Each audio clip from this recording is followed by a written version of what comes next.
ladies and gentlemen. Welcome to Retro Warriors, episode 533. Woo. As always, I'm your host, Justin Baker, and as always, I'm joined by viable human Chris Saturn.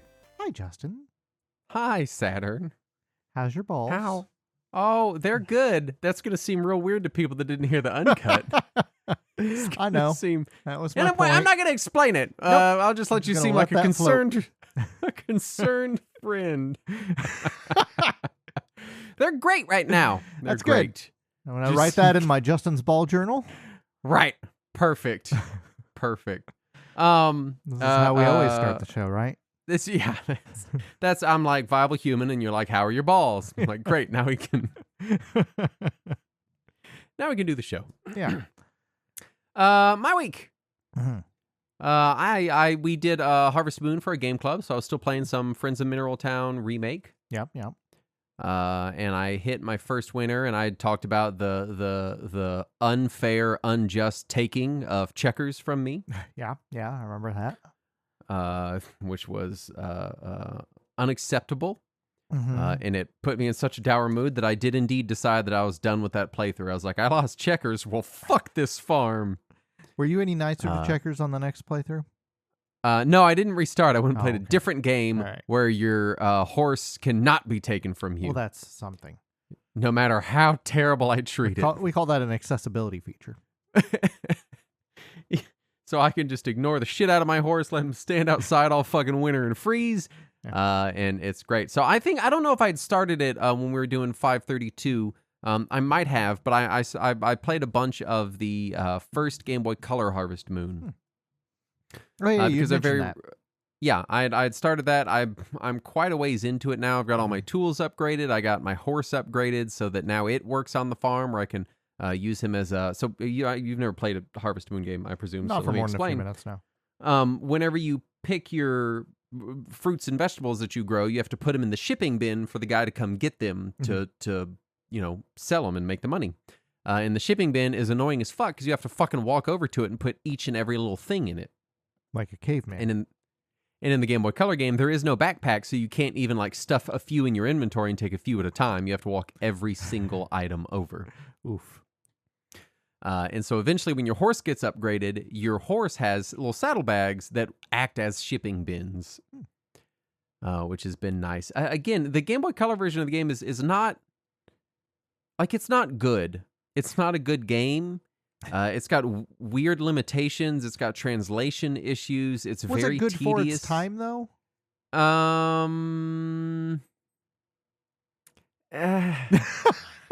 Ouch. It's got issues, right? It's literally just like, what if the game is exactly only the tedium? But I still like it. I find it soothing. You do like the tedium. Yeah. I do like the tedium. I don't know what it is. But I do enjoy the tedium, and I enjoy this kind of slow progression as I'm doing the tedium, and my number goes up, and I'm getting more money, and I can buy my upgrades and stuff, Right. And I don't have to fall in love or get married or be nice to my horse or do any of that other fucking shit that I don't want to do. But I'd picked up the third Harvest Moon on Game Boy Color, and I'm planning to play the trilogy to see how they progress. Again, I'll say, if you're a big Harvest Moon fan, there's some enjoyment to be had. If you didn't like Harvest Moon, you'd fucking hate this game. That's kind of what I think. Nice. I also finally got Ninja Gaiden Rage Bound. It came in the mail. It finally released, and it is it's Ninja Gaiden. Okay, yeah. It's pretty cool. It has kind of some a few new mechanics thrown in. It's got a new playable character. It's not. I don't know what. It's one of those things where, like, it's a real good platformer, and I will say, they have extensive accessibility options, so anyone could sit down and play through the entire game. Nice. And I played through a handful of levels. There's a bunch of story and stuff, and it's cool. I'm not, like, over the moon about it, but it's like a solid, when I want to break with, like, just a fun, quick action game, it's been a good time. Nice. It's been a good time. And also, finally, the 70th anniversary Digimon Godzilla crossover virtual pets. Finally, I know you were waiting patiently. Because this is both the 70th anniversary of Godzilla and Digimon? No, just Godzilla. Oh, just Godzilla. Finally released. I'm very excited. I've been running it for about a week. It is a Digimon Color, and it's got a bunch of Godzilla monsters on it, and it plays Godzilla music. And you can, the training mode on it, instead of just fighting a dummy or doing like a little mini game, you bat like planes out of the sky, Nice. which is cute. Yeah, that's pretty adorable. It's just, it's really cute. It's a really cute device. It's really fun. I'm having a good time with it. Unfortunately, it is the most expensive, second most expensive Digimon I've ever purchased. Because after all of the duties and fees that I had to pay to get it over here, one, I had to upgrade my shipping to begin with because Singapore Post was like, we no longer ship to the U.S. So I had to upgrade to, I told them, well, can I upgrade to FedEx? And they said, sure. So then they shipped it DHL, which you'll notice is not FedEx. Same thing. And then I had to pay DHL like an additional $40 just to receive the items. But they did get them to me, and they're really cool. As a Godzilla fan and as a Digimon fan, they're really awesome devices. They're kind of a mix because the original run of Digimon, they went through a few different versions, and each one had different sets of monsters on it. Mm-hmm. And the V5 device of the original run, like back in the 90s and early 2000s, was like Godzilla with the serial numbers filed off. They made all the sprites look like Godzilla monsters, so it's been kind of the unofficial Godzilla Digimon for all these years. Right. And then finally they did indeed get the license, so this is the first like official one, so it's kind of like finally a legitimization of the thing that they were kind of already ripping off. Yeah. Anyway. But it's cute. Having a good time with it. I think I'm almost done my first run through. I paused it in the last couple days, and I've not resumed it. It's sitting paused on the bar, but I need to charge it back up and resume it. Another digital animal that you can neglect. Yeah, well, see, these ones, you can put them in the fridge, and they'll sit in the fridge for eternity and wait for you. And I tried to put Checkers in the fridge by stuffing him outside during the wintertime, and what's his fucking face just came and took him away from me. Yeah, that'll happen. So, unfair. Don't put your pets in the fridge, by the way. It's not... Unless they're virtual. The virtual pets you can put them in the fridge. Or they're a turtle and they're hibernating for the winter. I've seen people hibernate their tortoises. What if you have a pet bear that's hibernating for the winter? If you could fit it, probably not. I don't think you should stuff a bear in a closed space like that. Seems like a bad idea. Saturn, what have you been doing? So I was playing some more Final Fantasy XI, which I'm putting down for now just because other games have come out. But I got to level 70. Mm-hmm. And so after you finish the base game and move into the expansions, things progress quickly because you're moving from level 50 areas to level 50 plus areas. Mm-hmm. And I encountered one little problem. There's so I've been playing the game wholly solo with the trusts, with right? Trusts, yeah, right.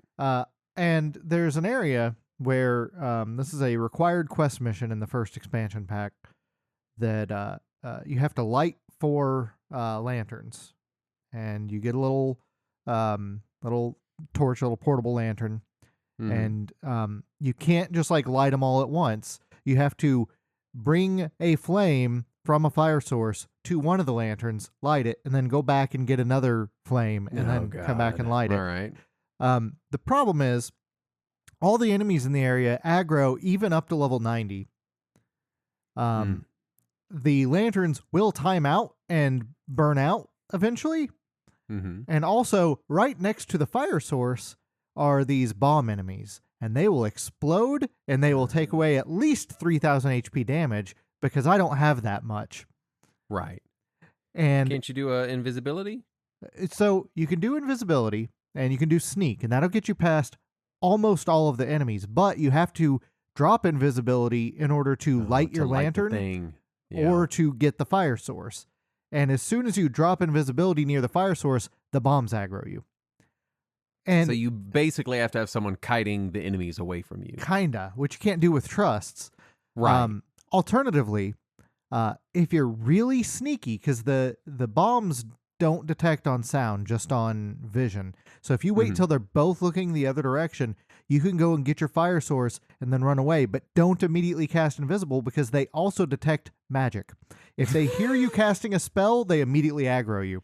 God damn it. And I imagine back in the day when there was a lot of people playing, this was relatively easy because you might occasionally get waylaid by a bomb, but right. But but you would have like a tank from one party who would be grabbing the bombs and a healer keeping them alive while a bunch of other parties are going and on lighting shit.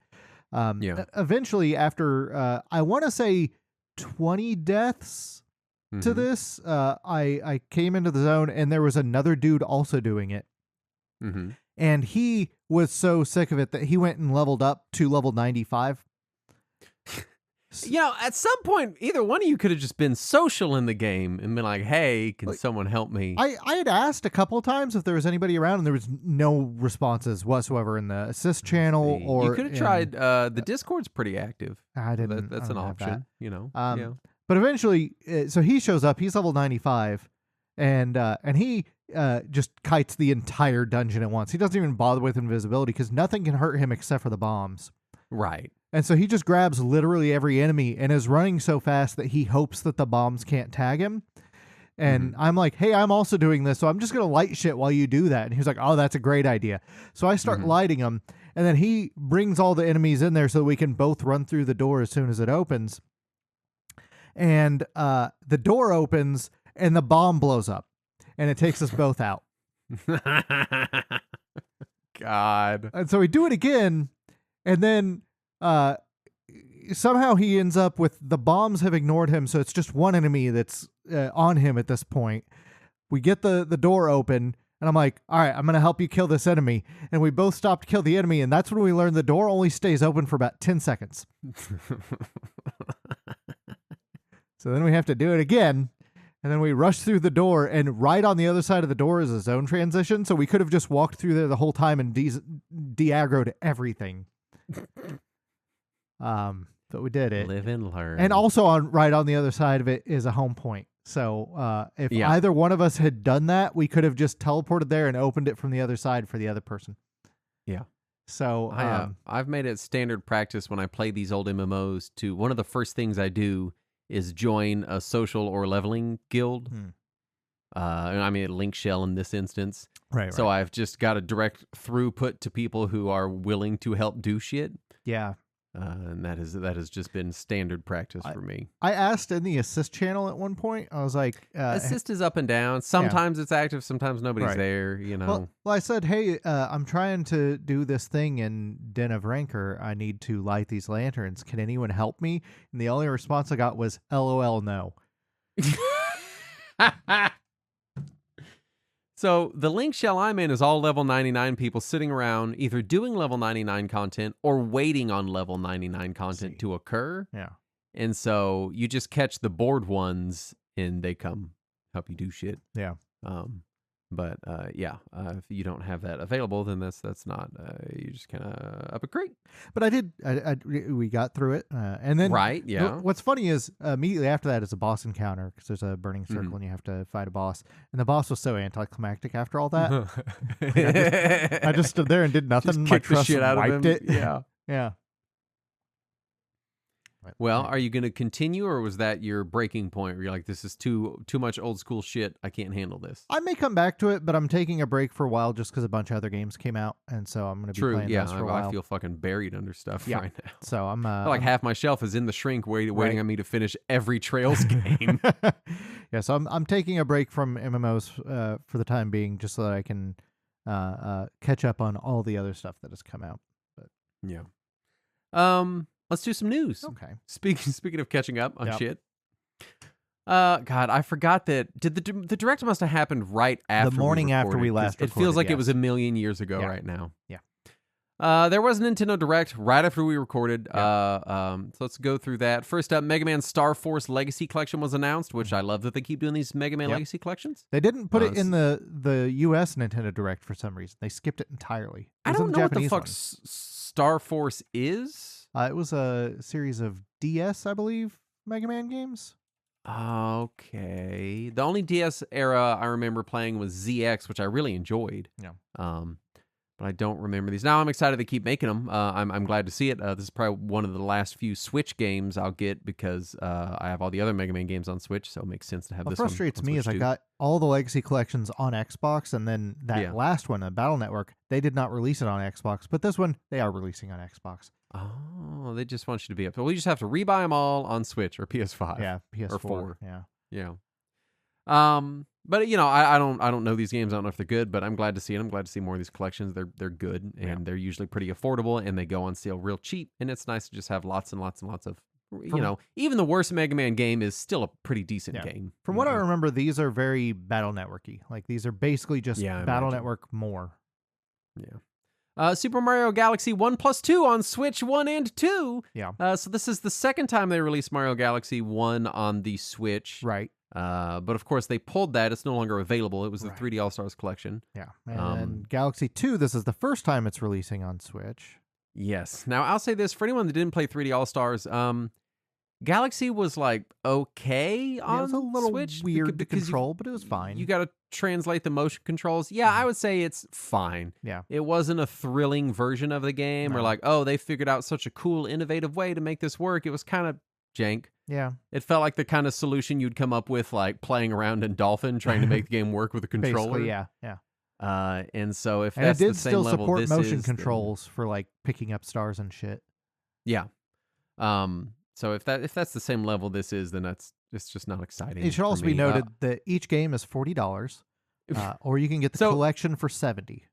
Well, I looked up how much it would cost to buy a used Wii and both of these games for it, and it was only like $20 more than buying both of these games. And you get a whole Wii with it.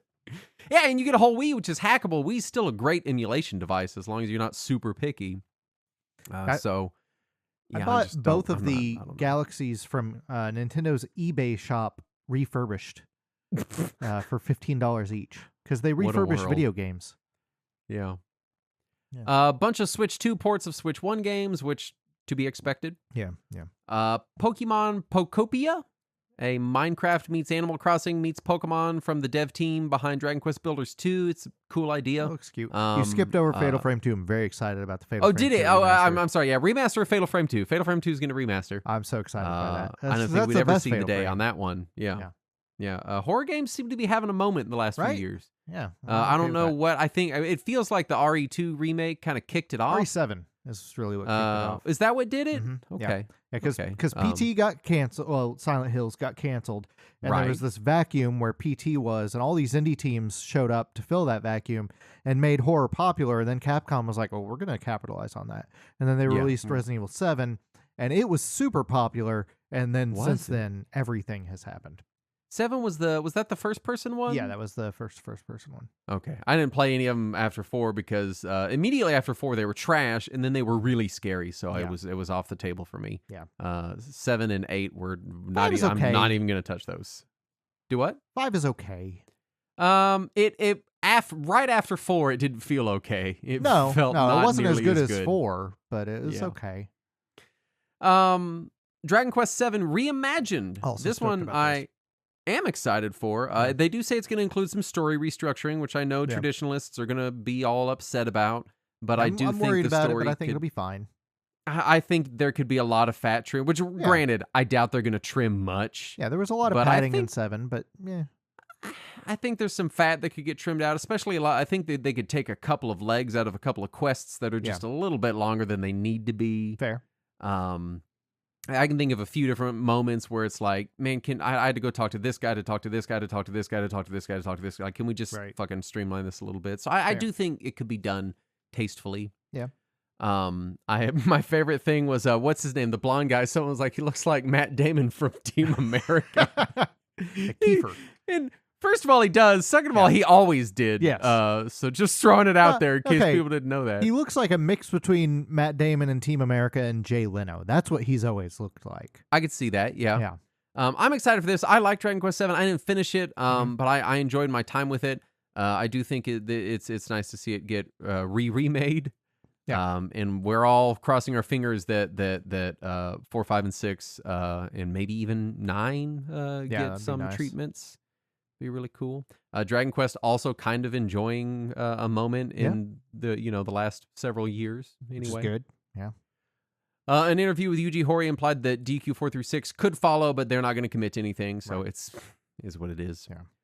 And finally, Virtual Boy is coming to Nintendo Switch Online Plus, and I believe they require that to play the games, it requires that you purchase either a cardboard Virtual Boy headset, which is just the Labo headset painted red, which let me tell you, not a good headset. Don't buy that. It's not fun to use. Or a full-blown, full-sized Virtual Boy replica that you slot your Switch 2 in for $100 goddamn dollars. Now, they did say it will work with the old Labo as well, the old Labo VR headset. Okay. So you can use that one. The thing is, it needs the lenses from that kit in order to bend the screen to look right in your eyes, because they're going to project so here's the thing. weird. It doesn't need them at all, because you can just play the games in 2D and they work fine. It don't really fucking need that at all. They don't work in 2D, Justin. Having just done a Virtual Boy episode, I just want to say that from a catalog perspective, there's just almost nothing interesting there, and the few things that are, I don't see them releasing. Yeah, also, I do want to point out that we did say on that episode that there was no way Nintendo was going to revisit Virtual Boy anytime soon. Every fucking time we do it. Keep doing this. We need to harness our powers for good. There's no way Square Enix will revisit Dragon Quest 4 through 6.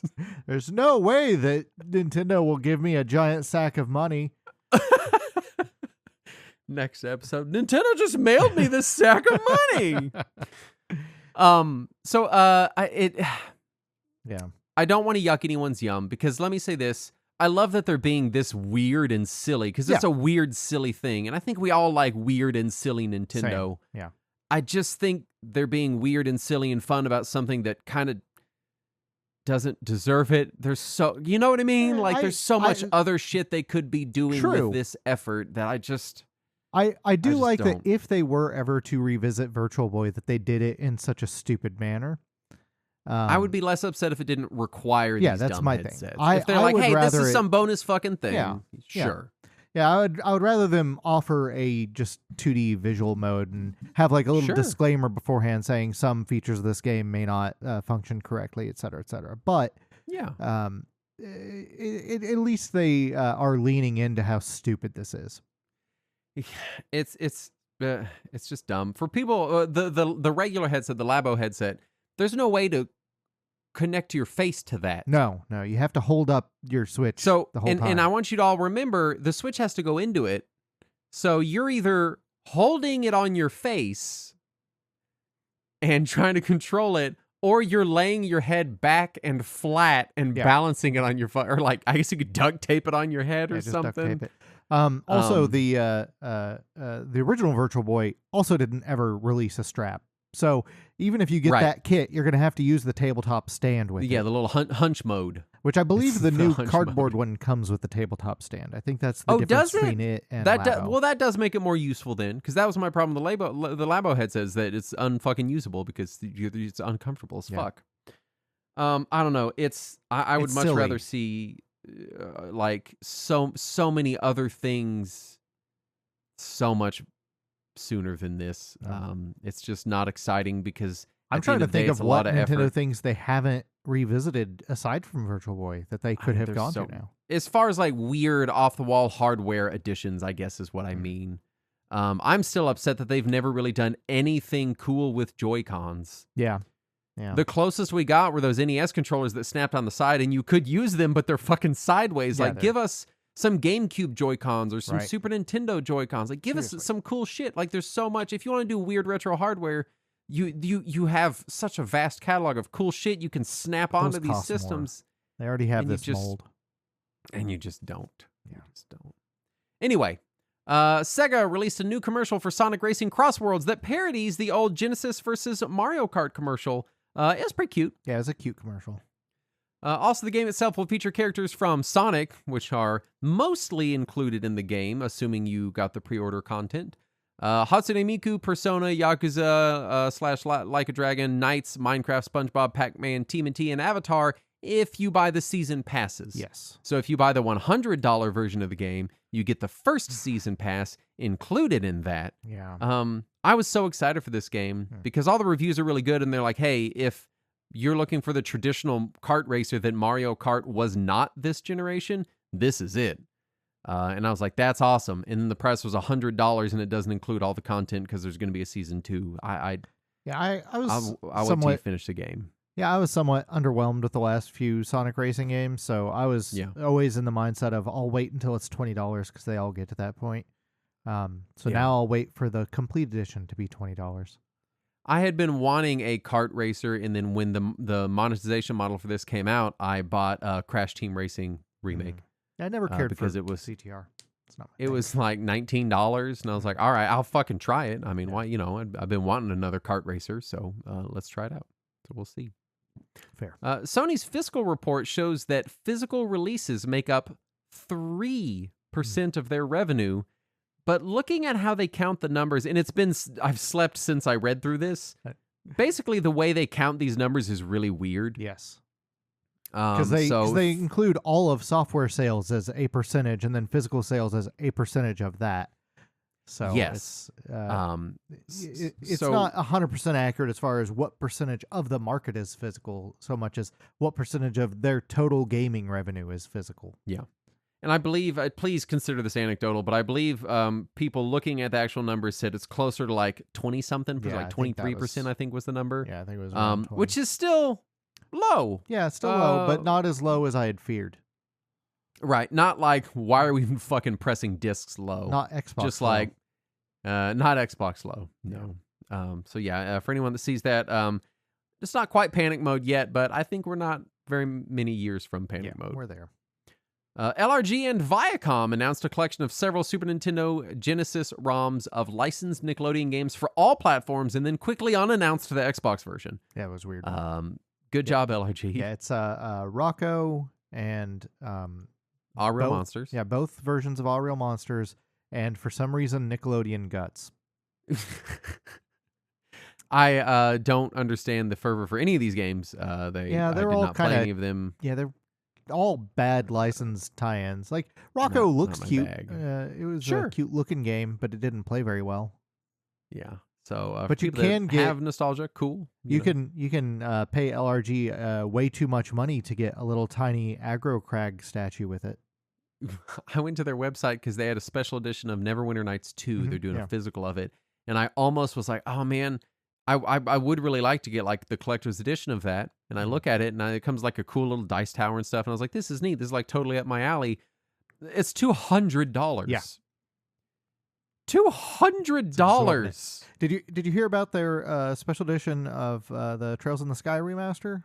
No. Because they had announced a few weeks ago. We had mentioned it, I think, in our. Well, maybe we just put it in the news. We might not have put it on the show, but they are doing the special edition of that, whereas the game itself was just released at retail. Just released, yeah, it's on Amazon. So their special edition has been delayed. So the people who bought the game from LRG, who pre-ordered it, still haven't gotten the game. It's been out for a week now for the rest of us. Presumably it's delayed because isn't LRG's thing that we're going to wait till they stop releasing new content, and they just announced a fucking season pass for the game? No.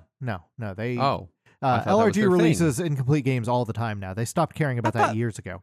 I thought that was their whole fucking mission statement. No, they gave up on that many years ago. God damn it. Why do you exist, LRG? What are you doing? So they're going to... so first of all, they're not even shipping the U.S. version of the game. Apparently, they're shipping the European version of the game through Clear River. Okay. And they're delaying it until their steelbooks are made, which they said they finally found a new source for it. Like now, after the game's already released, they're still looking for sources for the materials. Man. Yeah. I don't know what the fuck they're doing. Good job. Good job, you guys. New C64 and ZX Spectrum cologne and perfume coming this holiday season. Finally, I can smell like a 1541 disk drive. I've always wanted to smell like a C64, like cigarettes and old lady perfume. I don't know. Smell like also dudes in a new basement Final programming Fantasy in BASIC. Final Fantasy 14 makeup by Shu Uemura, inspired by the Crystals and Moogles. I don't know what any of this fucking means. Me either. All of that is just ridiculous. This is goofy shit. Very goofy shit. RGG accidentally revealed Yakuza Kiwami 3 a week early. Mm-hmm. The official announcement also revealed a new Yakuza Gaiden game bundled with Kiwami 3 focused on antagonist Mine. Yeah. Also, ports of Yakuza 0 Director's Cut, Yakuza Kiwami, and Kiwami 2 are coming to PS5, Xbox, and PC.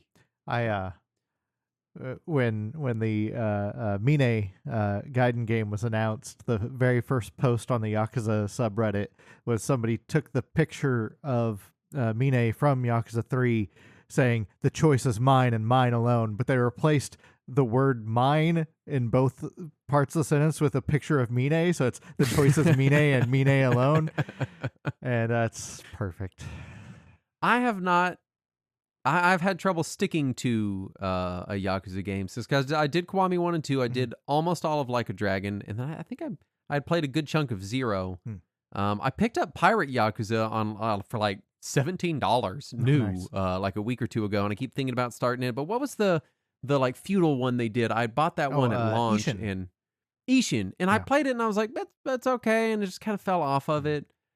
So I'm kind of waiting for the one to grab me, and it might just be that I need to go back and continue playing through the first 6 games with Yakuza 3. But now the question is, do I wait for Kiwami 3 or just play 3? Because I've got 3 on PS4. I don't know, because the Kiwami looks pretty good, but and also the original 3 is kind of clunky because it was the first PS3 one. So it has all those early PS3 quirks to its controls and its camera and everything, even in the remaster. So it's just it depends on if you can handle that. Yeah, I do love PS3 though, so Okay. I might be specifically conditioned for it. Yeah. And finally, Mr. Driller 2 and Klonoa Empire of Dreams added to GBA Online on Nintendo Switch Online Plus. So if you want to rent those games, they're available, and they're both good. They're good games. Yeah, that's an excellent Klonoa game. I love that one. It's good to see them adding good stuff before they add Virtual Boy. Got to pump up those numbers before we all remember what Virtual Boy games were like. After we've spent $100 on a big fucking plastic Virtual Boy. Seriously, anyone who's like, I've never played Virtual Boy, maybe I'll buy this big plastic behemoth. Emulate it first. Go emulate some Virtual Boy games before you make that decision.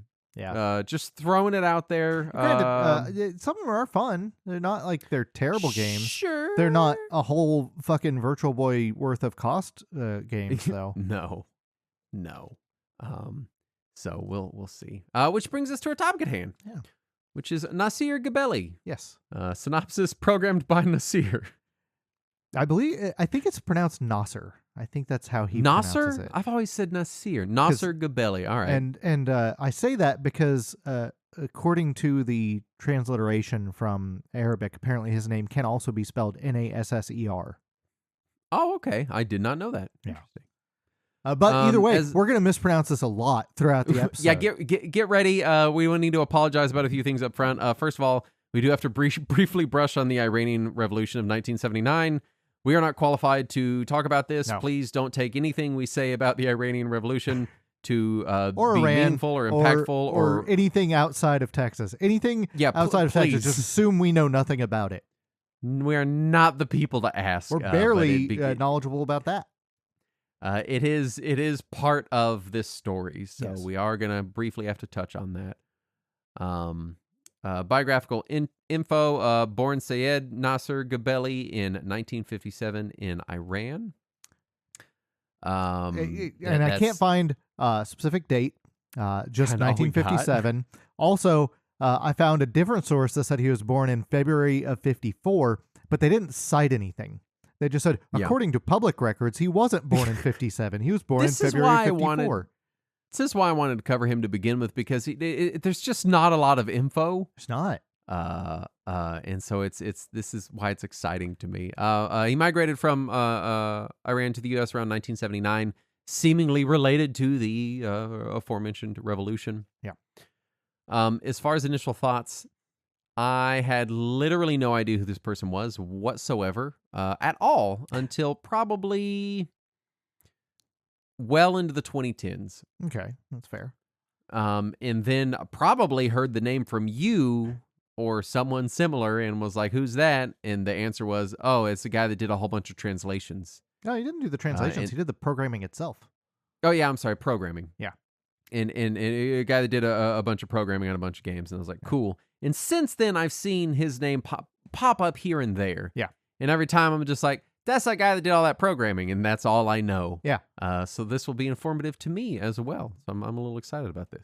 Yeah, I just remember seeing the programmed by Nasir on games like Rad Racer and Final Fantasy and Secret of Mana, and I thought that was some company I'd never heard of, or Yeah, maybe or like some program. a code, or Yeah, a code set, or or maybe a compiler or something. yeah, yeah. Um, and I was just like, that's weird, whatever. And it wasn't until it was either the late '90s or early 2000s that I heard somebody mention his full name for the first time. I was like, oh, that's a person. Okay. Mhm. And then it wasn't until sometime after that that I actually heard anything about them because the internet was still young, and information about him is hard to find now, even harder to find then. So Yeah, yeah. So, um, well, let's jump into early life then. This is and I do need to say thank you to Saturn, Mm. because you did all the research for this episode and next episode, Oh, actually. yeah. So this just I just get to hang out and be informed about cool You, things. you get to enjoy it and relax and not at all stress about anything in your life. Right? No, everything in my life is fine. My Yep. balls are fine. It's gonna be great. It's gonna be. It's, every half hour we have to check in on your balls. That's the Right. new We just rules need for to the- know. Okay. All right. Anyway, I'm sorry. Yeah. Go ahead. Early life. So he was born in Iran sometime in the 1950s. We think that's We hope. yeah. That's as much as I was able to narrow down. So first of all, I found one, the wiki article is a little light on him. I found two other interviews, one with him directly and one with John Romero talking about him interviewing him in the past. What I love is on his Wikipedia, it says age 67 to 68. It's just a range. Yeah, he's somewhere in that many years It's old. amazing. Yeah. Yeah. So also, according to Hironobu Sakaguchi, the creator of Final Fantasy, Nasir fled Iran during the 79 Iranian Islamic Revolution because of his ties to the former Iranian royal family, or maybe because he was a member of the royal family himself. We aren't sure. You would think we would know that one. Nope. Sure don't. I can't find any other sources that claim he is a member of or related to the royal family, except for Sakaguchi saying that he had some connection to them. Yeah. So I'm willing to say probably not. Yeah. But, you know, the only confirmed reason I can find for him moving to the U.S. was specifically to study computer science. He wanted to study computer science, and it would have been difficult to study that in Iran during a revolution. That makes Sure. sense to me. Yeah. So he came over here. He Absolutely. studied computer science at California State University, and he claims to have began coding on an Apple II at some point in the late 70s or 1980, probably 1980, depending on the source, because it was the only machine he could find that would show him the results of his code near instantly. Other machines needed more time to compile, and then he would have to run the code separately, and that was too much for him. He needed instant results, and the Apple II is apparently the source for that. Apparently in the John Romero interview, and I don't know if you touched on this in your notes, but he would write the code in his head, Yeah. and then have to like rush to the computer to write the Yes. shit down Yeah, before yeah. he forgot it. Yeah, Which, to that's- be fair, back in the day, Yeah. there weren't computers everywhere. A lot of computer programmers would have to kind of like hold code in their head or Right. write it down somewhere before they could get to a computer to test it.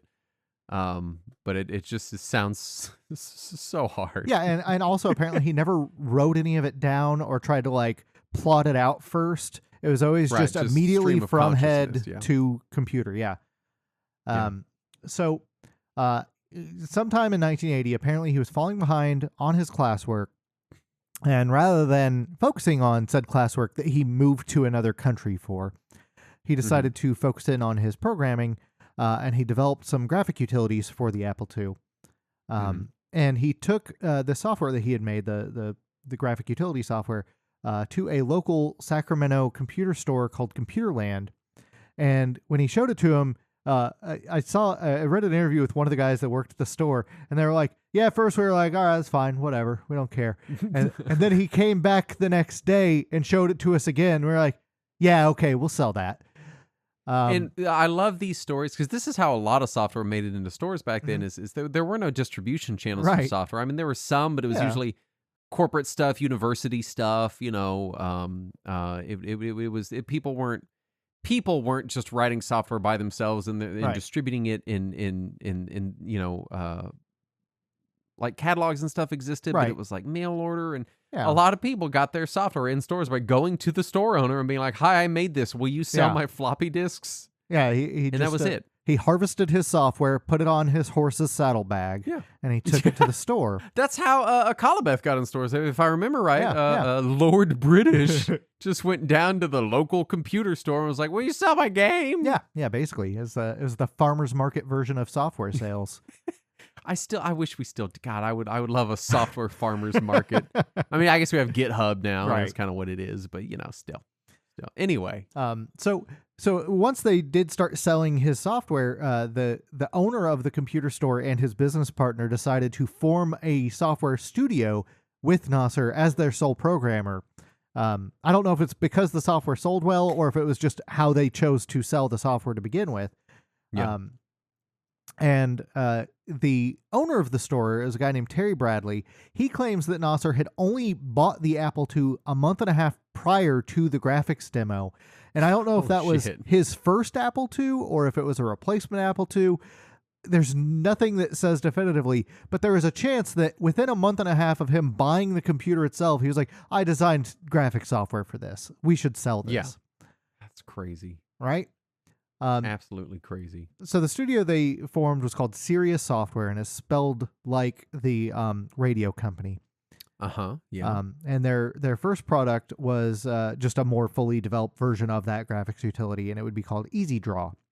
Mm-hmm. And very quickly, Nasir was like, I just want to make games. I don't really care about this graphics software. That was just a utility he made to make the graphics in his games that he wanted to make. So he quickly pivoted over to games, and he produced several in that first year, maybe 12, maybe 8. I can't tell. Some amount of games. At least 8. We know that. And a lot of these games may not be preserved as well. Several of them are, but not all of them. Which is pretty common for software Right. of this era anyway. His first game was preserved. Maybe. We think it's his first game. We're pretty sure it's his first game with the company. It was a game called Both Barrels. And it did receive praise for graphics as well as programming complexity. And you can see a full playthrough of it on YouTube. It takes like 8 minutes. You can also download it from the Internet Archive if you want to try it on an Apple II emulator. By 1981, Soft Talk, which is a Apple II enthusiast magazine, had ranked 3 of Nasir's games on their list of top 30 software. The 3 games they listed were Phantom 5. Out of all 50 pieces of software that exists. All of the 50 programs in the world. 3 of them are games, and they're made by this guy. So he got 3 games on the list: Phantoms 5, Cyberstrike, and Star Cruiser. I could find 2 of those. I couldn't find all 3. And then shortly afterwards, they held an interview with him as an up-and-coming developer. And this is where a lot of the information about him early on comes from, is this Soft Talk interview. Yeah. And he mostly just comes across as very arrogant and very done with this interview, but also very excited to sell his stuff to them. So I don't think he knew it was an interview and maybe instead thought it was a sales pitch. I'm not sure. Now, to be fair, he's given few interviews over the decades. Maybe he's just really fucking bad at interviews or just hates them. Possibly. And maybe this interview went so poorly, he was like, I'm not doing that shit again. Never mind. So in May of 81, and this is still like within a year or so of all this starting. Right. We're still at the beginning. One of his games, a game called Space Eggs, which is a silly name, was Soft Talk's bestseller of that month. Of it does all have terrifying Apple II cover software. art, though. It does, so, yeah. And Sirius became successful enough that the owner sold his original store where he met Nasir to focus solely on the software company because they were making enough money. And at this point, they'd already become one of the more prolific Apple II software developers barely a year in, which, granted, the industry was still in its infancy. This happens, lead changes quickly. But in a later interview with John Romero, Nasir said that he wrote many of the games, like you mentioned, purely from memory, purely from his head, nothing written down. And they had, Sirius as a company, made over $3.5 million in 1981 money Holy shit! during this time, man. including a $1.5 million order directly from Apple for Nasir's work. Man, and that is insane money for this era of computer software. Oh yeah, for the fly by night out of a closet era, that's ridiculous Right. money. And Nasir himself said he made over $250,000 in royalties with the company, in addition to whatever his regular pay was. Right. And apparently he immediately let it go to his head, bought a convertible, bought a house, and according to the co-founder Jerry Jewell,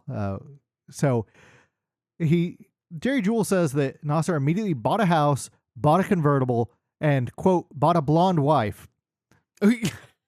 I don't think that's how that works. I don't think that's how that works either. I don't.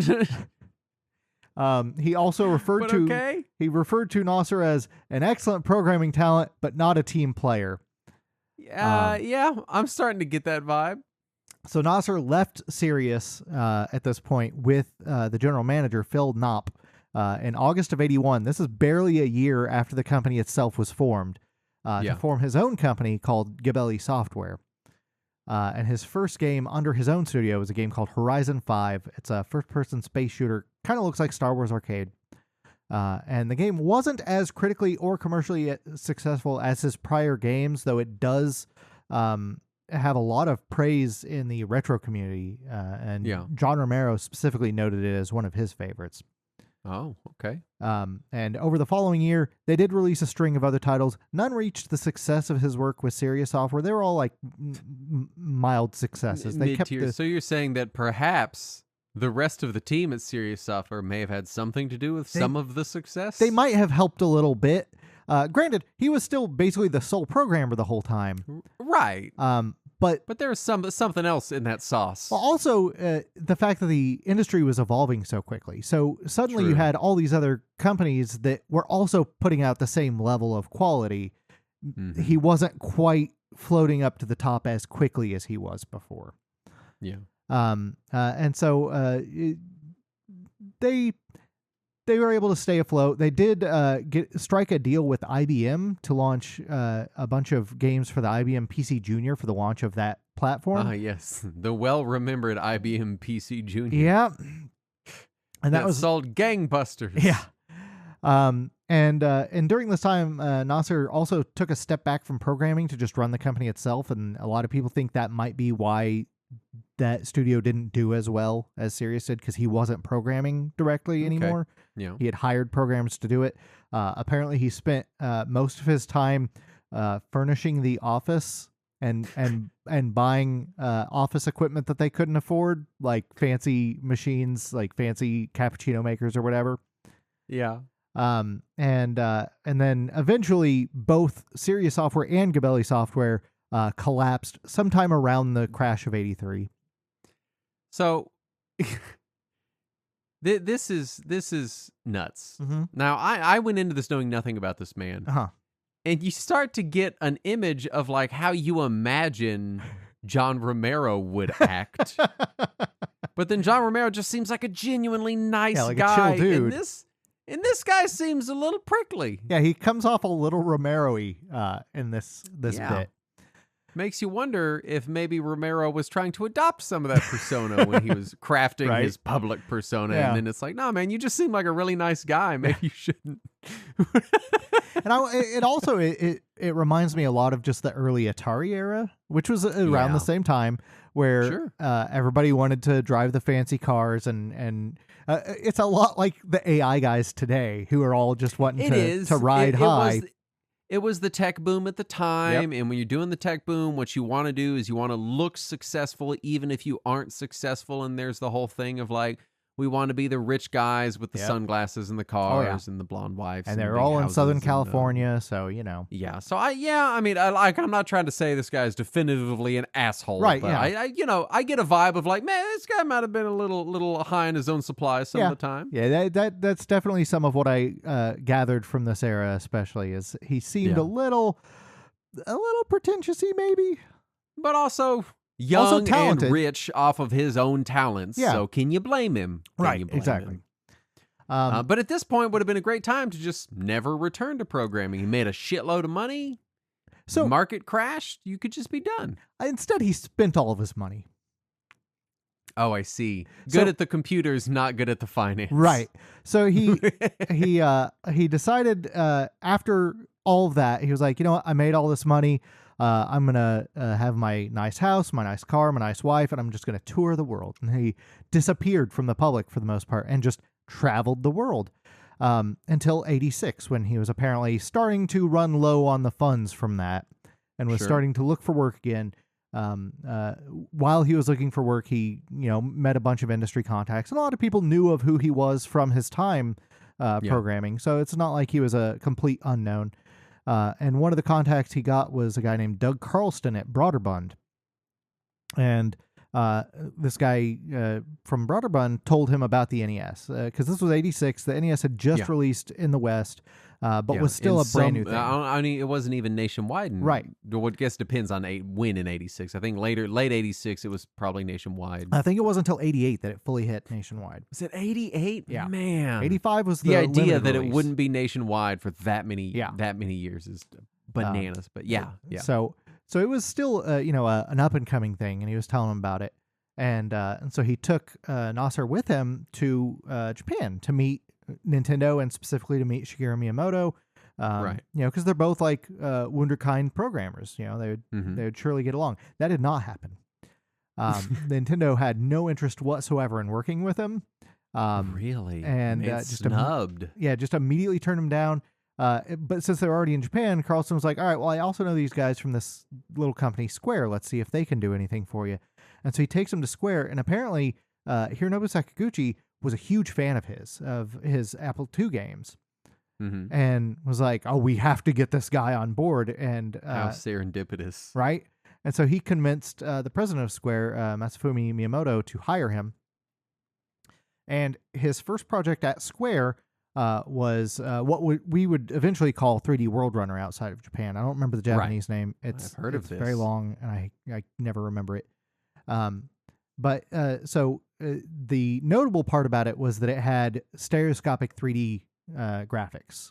You'd hit the select button, and suddenly all the graphics would go red and blue and split, so that if you had 3D glasses on, you could see the game in 3D. And that was Tobidase Dai Sakusen. Yeah, that's the one. Is the Japanese title. That's why I just used the U.S. title. So yeah, it was an early stereoscopic 3D game. And that was apparently his big contribution to it. Was he was like, well, if we're going to be making this game anyway, and we have some downtime, let's make it in 3D. And so he did. Yeah, let's get weird. And the rest of the team was like, how did you do that? You had like a day. And so his next game with the company was Rad Racer, or Highway Star in Japan. Also supports 3D by hitting the select button. That was his thing at the time, but then he immediately lost interest in it. Because after Rad Racer, he was invited onto the main team at Square instead of the quick budget titles team, and the main team had just started development on Final Fantasy. Right, which, as the legend goes, would be their last game ever. They would never make another one. Certainly not. No. And apparently no programming had started yet. It was just development, and Nasir just took on the game completely on his own. According to Sakaguchi, he programmed the game faster than the team could design it. Like, they were writing out maps, they were writing out like enemy stats and everything, and they'd go to him and they'd be like, all right, so where are you? And he's like, no, I'm already done with all of that. Where's the next stuff? He did the number sliding puzzle, the bonus puzzle game in the game, just in his downtime, waiting for them to catch up to him, and he didn't tell any of them about it until the game was ready to release. And he was like, oh, I included a mini game in there. He basically snuck shit into this game that they didn't even know about. Right. First of all, the idea that you would do that is nuts. But the idea that it could happen, because of course these were smaller teams, smaller projects, you don't have as many programmers when you don't have 800 eyes on everything you do, and then it has to go to committee, and then it has to go to the shareholders. Well, a lot of the early Easter eggs were like that, where they just kind of snuck in. Yeah, it's just slapped in there. Right. But yeah, I do appreciate his Easter egg was a whole ass other game inside of this game. And he continued as either the main or sole programmer for the next 2 Final Fantasy games, as well as a couple other smaller games at Square. Yeah. Sakaguchi says that Nasir was very passionate about each game having new and unique mechanics. That was his thing. Nasir wanted every game to have something new and unique in it, which kind of fueled the Final Fantasy franchise as a whole. Which, to be fair, is also very old school Apple II esque design. You know, in the time when everything was so simple, every game had to be really different because otherwise it's just the same fucking thing. Yeah. An infamous anecdote, of course, tells that his work visa expired halfway through the development of Final Fantasy II, so he was forced to return to Sacramento. And rather than delay the game, the rest of Square's team just temporarily moved to the U.S. and did the rest of the programming of Final Fantasy II and part of Final Fantasy III in Nasir's apartment in Sacramento. Yeah. And then following the release of Final Fantasy III, he took a long vacation again to tour the world because that's his passion. And then he came back for what would become Secret of Mana and had started as the Super Nintendo CD game, which was that was how they convinced him to come back, was they were like, oh, it's going to be a CD game. And he's like, oh, I want to do something on CD. So he came back, and then it wasn't a CD game, but, you know, it still ended up being a very notable game. And he supposedly was the one who added in the multiplayer mechanics while the rest of the team didn't even realize that was a thing the game could do. He was like, no, I already added it. It's done. It's in the game now. Yeah. No, I didn't ask. Why would I ask you? He also was the one who implemented the ring system. I can't figure out if he designed it as well or if he just implemented it. That may have been a broader design choice by the development team, or it might have just been a thing that he did. It depends on the interview, I guess. But the multiplayer was apparently just all him. Just he did it without even asking first. He just added it into the game, and then suddenly there was multiplayer. And then following the release of Secret of Mana in '94, he retired for good. I don't think he's done anything since then. If so, it's been minor things. And he has since just lived on royalties from Square and toured the world multiple times. He has been notoriously private since then, almost completely avoiding the public eye. He did meet up with John Romero at an Apple II reunion in '98, and the two have reportedly since become friends. And a lot of the information you find about him of anything post Apple II is from either Sakaguchi or John Romero, because they do interviews and he doesn't. It is so nice to get to do a developer episode. Or any episode about a person that doesn't end in now I guess they do mobile games. They have a new mobile game coming out and then they did Mighty Number 9. Looks kind of like fucking trash, but I guess, you know, it's sad, and everything they built has crumbled to ashes. The dude showed up and then he did a cranked Kickstarter. Cranked out some fucking solid gold and then just fucked off. Yep. And as much as I'm so curious about what he's doing, where he is, what he thinks about everything, also, good, man. Good for you. He's just hanging out at Komine Castle with Koji Igarashi at this point. He might be. We have no idea. And I just love that one of these stories gets to be a guy that's like, yeah, I showed up and made, Final Fantasies 1 through 3, and then I left. Yeah. And you're like, and that's it. Yeah. I just hung out with my wife in my convertible. That's fucking awesome. You know what I mean? Like, right? Awesome. By all accounts, brilliant programmer, and just private guy. That seems to be the grand summary of him. Yeah. Potentially a little conceited. Yeah, maybe a little eccentric. Yeah. But we'll never know. But, somebody who is that good of a programmer, he could also be, just like at some point on the spectrum and just doesn't handle interviews well. He could also just be that fucking good, and it sounds like he was, that he's like, yeah, I am the fucking best. Yeah, I did do this fucking shit. Yeah, fuck you. I made Final Fantasies 1 through 3. Fuck off. I made Secret of Mana multiplayer, and they didn't even want me to. Yeah, like, to be fair, when your credentials are this, you do get to kind of be that asshole, right? And so it's nice to see someone that's there for the rise and then gets to the top and then just cashes pieces out. Yeah. Just like, later, dudes, I'm going to go live. Yeah. It's just, it's so cool. Go hang out in Tibet for a while. We're kind of moving into legacy. I do. It does make me sad that Nasir Gebelli is not really remembered as a foundational like Final Fantasy Square person. Like we hear people talk about Sakaguchi and Uematsu all the time, and then every now and then you hear about like Koichi Ishii and some of these like other kind of side people, that did some stuff, but not a lot of talk about Nasir Gebelli. Which, in fairness, there were a lot of bugs in those early Final Fantasy games. True. For how much he is a genius who managed to make all of those games work almost entirely on his own, he missed some things. And I will say this, because we don't really know. If he was the sole programmer on any of them, then all the bugs are acceptable. You're the only fucking guy doing the work. For Final Fantasy 1, all accounts that I can read say he was, in fact, the sole programmer.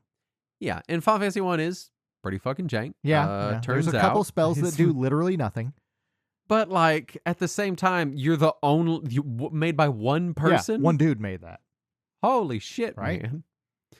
And so it's just interesting that he doesn't seem to be in the Mount Rushmore of Japanese role playing games with where I think, granted, a lot of these guys have continued doing stuff since then. I think that's really the thing. It's just that he pieced out so early. Yeah, they have larger bodies of work, but it would be nice to see him mention some more. Right. I think he deserves it for the work that he did. Absolutely.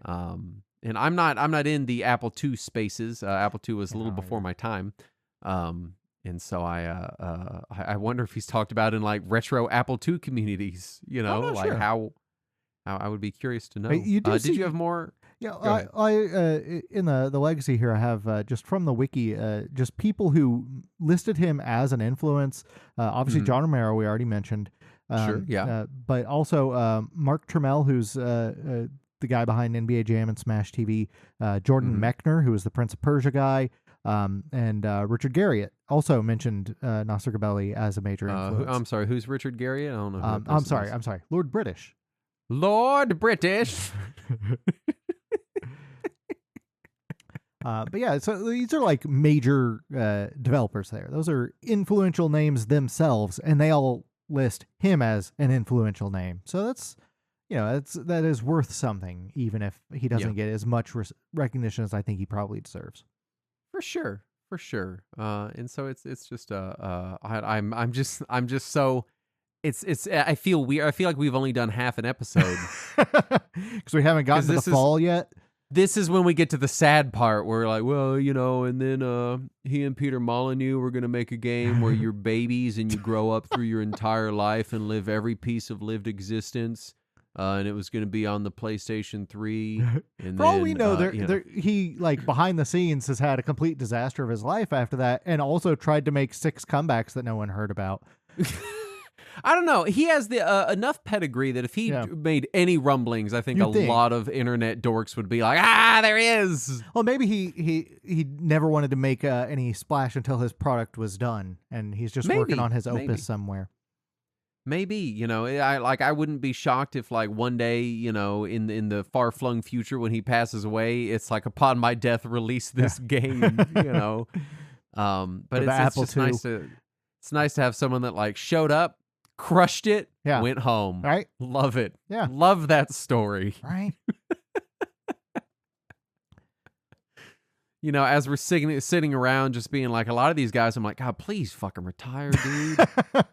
Please stop making things. Please, Peter Molyneux. It's not too late. Please, we have enough. Yeah. It's enough. You can go home. Yeah. You don't need to end on a bang. Torch. You're not gonna. Yeah, I'm sorry. If you haven't made it yet, it's not gonna happen. But yeah, if you're gonna end on anything, Secret of Mana's the one to go out on. That's there you go. Yeah, Final Fantasy 3 right into Secret of Mana, and then just later. Yeah, I like to imagine he like on his last day he had some kind of speech where he's like, "Video games will never get better than the Super Nintendo, for how could they?" And then he left and never even checked on video games ever again. Yeah. He's on a beach somewhere. He's going to be like, there's this thing called the PlayStation 5. He's going to be like, what the fuck is this shit? That's my headcanon. Yeah. Is he's living isolated on an island somewhere. Yeah, he has no idea about anything. Just reading books, has not looked at the internet once. Yeah. God, I want that life now. Can I just go back to like 1998 and then eject out of society and Yeah. never know any of this Oh, fucking wouldn't that shit? be Can we great? I think I might be letting real world events paint how I feel No, about this. certainly But I'm not. jealous, I think is what it is. No, it's crazy, man. Yeah. It's crazy that one person could do so much. And even though, like you said, there were rough edges, he seemed to have a few rough edges. Some of his later games at Square seemed to have some rough edges. But there's still also legendary titles that people still go on about, us being those people today. Yeah, and people bitch about Secret of Mana and some of its jank and its awkwardness, but for its time, for what it was trying to do, it was incredible. And the fact that it was able to do that and also have things like multiplayer in it is just really impressive. Yeah, it's nuts. You didn't see stuff like that. Right. And for it to be coming from mostly one dude, Right. who then just got in his convertible Outrun style with his blonde wife and rode off Rad Racer style. Rad Racer style, and then rode off into the sun. Well, but in Outrun, you got the blonde girlfriend. Yeah, but you know, he made so Rad it Racer. fits. Well, right, fine. Fine, damn it. And then he rides off into the California sunset, never to right. be seen again, Yeah. except for by John Romero for some reason. Yeah, for some reason, John Romero. I guess that was my final thoughts. This is an awesome story, Yeah. and I enjoyed hearing it, and I love that we get to go out on top, and we don't have to be sad. Well, we can still think about Mighty Number 9 if we want to. No, I'm okay. I don't want to think about that at all or ever again. Yeah. I do want to think about people going to our Patreon at patreon.com/retrowarriors, where you can get uncut versions of this show, where you figure out why we're talking about my balls. Are they all right? They're okay. In case good, you were good. wondering, in case you're like, I really want to know what's up with Justin's balls, there's got to be something. Yeah. I would love to know what's happening. I have to. If that's what convinces you to subscribe, please let me know. I really want to know how many. If that sales I just like pitch to worked say, at for the all. record, nobody's checking on my balls. Well, you know, how your balls, Saturn? Nobody's checking on my balls. Is what I'm saying. You can get uncut versions of this show. You can get Talking Wizards. You can get Read Along. The list goes on. It doesn't actually. That's all of it. That's the whole list. It stops right there. But we do need to thank our patrons. Yes. Who have given us money. Starting with Free Code Camp Quincy Larson, And Mark Meredith. Thor the Hammered, First. Gold Leader. Why didn't you put first on the list? I just copied him out of the spreadsheet, man. B-Rad 1978. Blackened. You guys. Chris Minochi. Ham-ha, a design, a Piki the hamster. They all gave us money, Yay. and we're very grateful to them for the money that Indeed. they gave us. That allows us And also to, for the support in general on top of them. and just the support. Yeah, you know, it's nice. Yeah, it is. It's a good time. It is. I was complaining in the chat this week about people not refusing to do things that won't make them money, Right. and how sad it is It that just kind is. of as a society we've just decided that art and poetry and music and stuff is just going to be made by AI while we all labor to death. Yeah. Which is just sad. And then I was like, "Can I do the show?" And I was like, "Well, I do make money on the show, Right. Yeah. But But we I would be do doing for it free." anyway. Well, I mean, we did. We were doing Yeah. it. We already had appreciate been. the kind donations Yes. to people. That makes it much easier on us, but It we'd does. still probably be doing it. It's nice not to be spending money to make the show. Exactly. Every month. That is a plus. So thank you so much to everyone who keeps us in the black, Yes. and makes this easier for us to do. Right. Which is because I hate when people are like, we wouldn't be able to do this without you. I'll be honest, we would do it if you Yeah. all left. It'd be we would be expensive, really but- sad, and it would be harder. Yeah. And more expensive, but we would still do it. So Yeah. thank you for making it easier for us to do the Indeed. show. Anyway, that's Nasir All right, that's Gebelli. our It's ramble. everything- Anyway, goodbye. everything. Yeah, bye. Everything he's ever done. It's his whole life story, Yeah. as documented. I mean, God. So we don't have anything past 1994 in him. So weird. No, So weird. he just disappeared. Totally gone. I want to disappear in 1994. Right. That's kindergarten. That was a good year. Yeah. Good year. I liked that year. It was the year before Power Rangers came out in the West. A better time, good yeah. times. Anyway, thank you so much for listening. We'll be back next week. And as always, let us cling together.